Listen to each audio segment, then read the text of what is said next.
kasih Tuhan Yesus untuk rencanamu yang selalu indah Tuhan bagi setiap kami. Kami menaruh pengharapan kami dalam Engkau ya Bapa. Denganmu Tuhan, kami bisa aman, kami bisa rasakan kasih-Mu Tuhan yang tak berkesudahan. Terima kasih Tuhan Yesus, sungguh terima kasih Bapa. Sebentar kami mau mendengarkan firman-Mu. Berkati Tuhan, kami bisa mendengarkan firman-Mu dengan baik. Dalam nama Tuhan Yesus kami sudah berdoa. Haleluya, amin. Shalom, kita berjumpa kembali hari ini, hari Senin, tanggal 11 September 2023 di dalam Renungan Harian.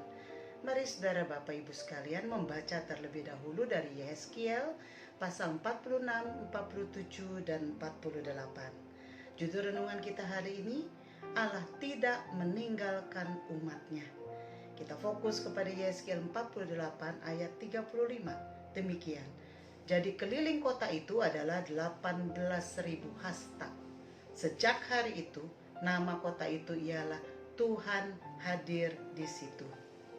Kitab Yehezkiel diakhiri dengan penglihatan tentang zaman baru. Dari pasal 40 sampai pasal 48, Yehezkiel dibawa kepada penglihatan-penglihatan tentang bait suci yang baru, tentang ibadah yang baru, tentang kemuliaan Allah, dan tentang kota yang baru. Kota yang baru ini tidak lagi disebut Yerusalem, tetapi kota yang kudus. Dan nama kota itu adalah Tuhan hadir di situ, di ayat 35. Ada banyak nama Allah yang bisa kita temukan dalam Alkitab, seperti Elohim, pencipta alam semesta, Adonai, yang memerintah atas semuanya, El Shaddai, Allah yang maha besar, yang sanggup merawat, ialah semua yang kita perlukan. Jehovah Jireh, Allah yang menyediakan, yang menepati janji-janjinya. Jehovah Rafa, Allah yang menyembuhkan dan memberikan pemulihan bagi hidup kita. Jehovah Nisi, Allah Panji yang memberi kemenangan atas musuh. Jehovah Sidkenu, Allah kebenaranku. Jehovah Roi, Allah gembalaku. Jehovah Shammah, Allah ada, Allah hadir.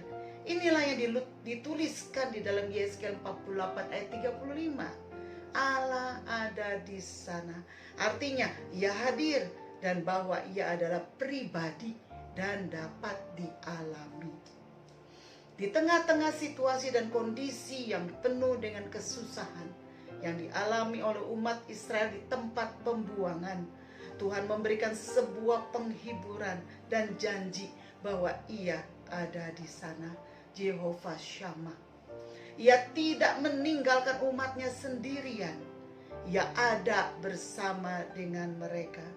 Namun sayangnya seringkali orang tidak menyadari atau tidak mengetahui bagaimana mengenali keberadaannya.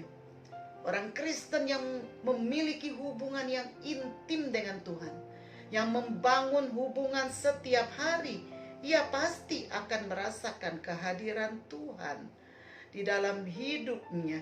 Tetapi mereka yang tidak pernah mengalami Kristus setiap hari, mereka yang Kristen agamawi, yang hanya melakukan ritual seminggu sekali, akan kesulitan mengalami Tuhan setiap hari dalam hidupnya. Padahal rahmat Tuhan selalu baru setiap pagi.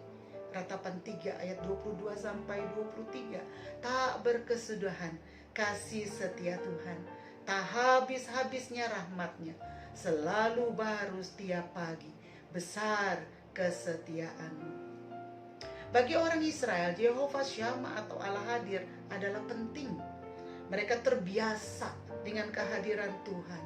Selama 40 tahun di padang gurun, mereka mengalami kehadiran Tuhan setiap waktu. Siang Tuhan hadir di dalam tiang awan, dan malam Dia hadir melalui tiang api. Setiap saat Tuhan bisa berbicara melalui Musa di atas tabernakel. Dan ketika Salomo mendirikan bait suci, maka kehadiran Tuhan berdiam dalam bait suci dan tabernakel. Tabut perjanjian adalah lambang kehadiran Tuhan yang berada di ruang maha suci. Tabut perjanjian selalu ada di dalam ruang maha suci, dan itulah lambang daripada kehadiran Tuhan.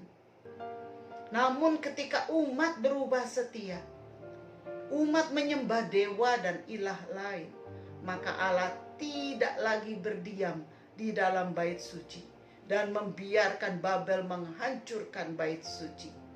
Penglihatan yang diberikan kepada Yehezkiel tentang bait suci yang baru dan kota yang baru memberikan sebuah gambaran bahwa saatnya akan tiba, bahwa bait suci itu bukanlah bicara tentang fisik, tetapi tentang kehadiran Tuhan yang memberikan kehidupan seperti sungai yang mengalir. Kemana saja air itu mengalir, maka air yang mengandung banyak garam akan menjadi tawar, sehingga segala makhluk bisa hidup.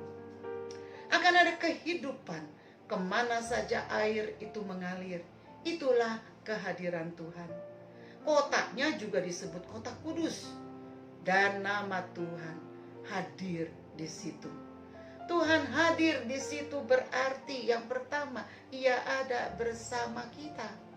Matius 1 ayat 23 mengatakan, sesungguhnya anak darah itu akan mengandung dan melahirkan seorang anak laki-laki, dan mereka akan menamakan dia Immanuel, yang berarti Allah menyertai kita. Tuhan hadir di situ juga berarti yang kedua, Ia ada di dalam kita. Yohanes 7 ayat 38 mengatakan, barang siapa percaya kepadaku, seperti yang dikatakan oleh kitab sucinya, dari dalam hatinya akan mengalir aliran-aliran air hidup. Yohanes 15 ayat 4 mengatakan, tinggallah di dalam aku dan aku di dalam kamu, sama seperti ranting tidak dapat berbuah dari dirinya sendiri kalau ia tidak tinggal pada pokok anggur. Demikian juga kamu tidak berbuah jikalau kamu tidak tinggal di dalam aku. Yang ketiga, Tuhan hadir di situ berarti Ia ada melalui kita. 2 Korintus 5 ayat 20 mengatakan, jadi kami ini adalah utusan-utusan Kristus. Seakan-akan Allah menasihati kamu dengan perantaraan kami. Dalam nama Kristus kami meminta kepadamu, berilah dirimu didamaikan dengan Allah. Apa perenungan kita hari ini? Allah adalah Allah Immanuel yang selalu ada bersama kita dan tidak akan meninggalkan umatnya. Ia juga mau hidup di dalam kita, dan Dia juga mau bergerak melalui kita. Haleluya. Terpujilah Tuhan. Mari kita berdoa. Kami bersyukur Tuhan, hari ini kami kembali diingatkan bahwa kami tidak sendiri, karena Allah yang tidak pernah meninggalkan umatnya. Engkau selalu ada di dalam kami. Engkau ada beserta dengan kami, dan Engkau ada melalui hidup kami, sehingga kami bisa menjadi berkat bagi orang lain. Terima kasih Tuhan. Biarlah kami selalu merasakan dan merindukan kehadiran Tuhan setiap waktu dalam hidup kami. Terima kasih. Di dalam nama Yesus kami berdoa. Haleluya. Amin. Kiranya Tuhan memberkati kita semua. Salam sejahtera.